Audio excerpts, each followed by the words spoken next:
একাদশে বৃহস্পতি, দারুণ পরিচিত একটা প্রবাদ। চলুন চরম সৌভাগ্যের এই কথাটির পেছনের গল্পটা আজ জেনে নিই। কথায় কথায় আমরা অসাধারণ ভাগ্য বোঝাতে এটা ব্যবহার করি, কিন্তু এর পেছনের গল্পটা আক্ষরিক অর্থেই মহাকাব্যিক। চমকপ্রদ এই ধারণার শেকড় লুকিয়ে আছে প্রাচীন দুটি শক্তিশালী জগতে, ধ্রুপদী জ্যোতির্বিদ্যা আর আমাদের সুবিশাল পুরাণ।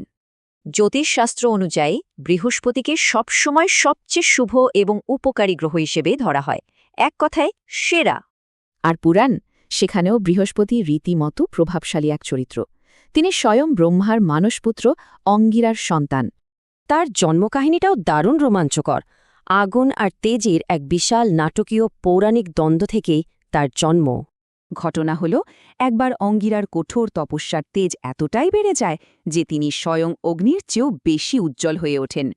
এতে অগ্নিদেবের ভীষণ জেদ চাপে।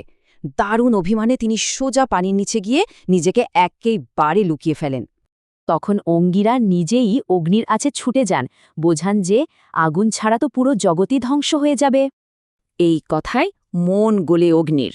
তিনি সগৌরবে আবার তার সেই চেনা, ভয়ঙ্কর আর সর্ববিনাশী রূপটি ফিরে পান। এই যে একটা ঝামেলা মিটল, এর উপহার হিসাবে অঙ্গিরা অগ্নির কাছে একটি পুত্র সন্তানের বর চেয়ে বসলেন। আর সেই আকাঙ্ক্ষিত অলৌকিক সন্তানটি হলেন আমাদের বৃহস্পতি। তার মা ছিলেন অঙ্গিরার স্ত্রী শ্রদ্ধা। এবার চলুন তার বিশাল আর অবিশ্বাস্য সব ঐশ্বরিক ক্ষমতার তালিকাটায় একটু যোগ বুলিয়ে নিই। দেবতাদের প্রধান পুরোহিত তিনি। তাঁর আশীর্বাদ ছাড়া কোনো যজ্ঞ বা ধর্মীয় আচার সফল হওয়ার কোনো উপায় নেই। শুধু স্বর্গে নয়, স্বর্গ, মর্ত আর পাতাল, এই তিন লোকেই তার সমান আর অত্যন্ত দাপুটে বিচরণ রয়েছে। আরও অবাক করা ব্যাপার হল, তিনি সব প্রাণীর চৈতন্য জাগান, এমনকি চন্দ্র সূর্যকেও আক্ষরিক অর্থেই নিয়ন্ত্রণ করেন।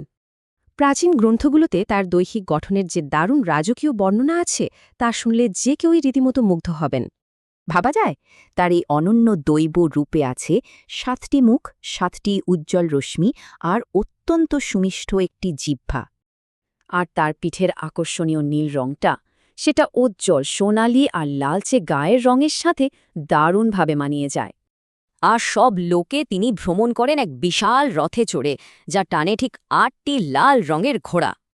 তাহলে বোঝাই যাচ্ছে, তার এই বিশাল মহাজাগতিক ক্ষমতা থেকেই আমাদের চরম সৌভাগ্য বা একাদশে বৃহস্পতির ধারণাটি এসেছে। এত শক্তিশালী আর উজ্জ্বল একটা শক্তি যখন কারো ভাগ্যে সহায় হয়, তখন কি সেখানে দুর্ভাগ্যের কোনো জায়গা থাকে?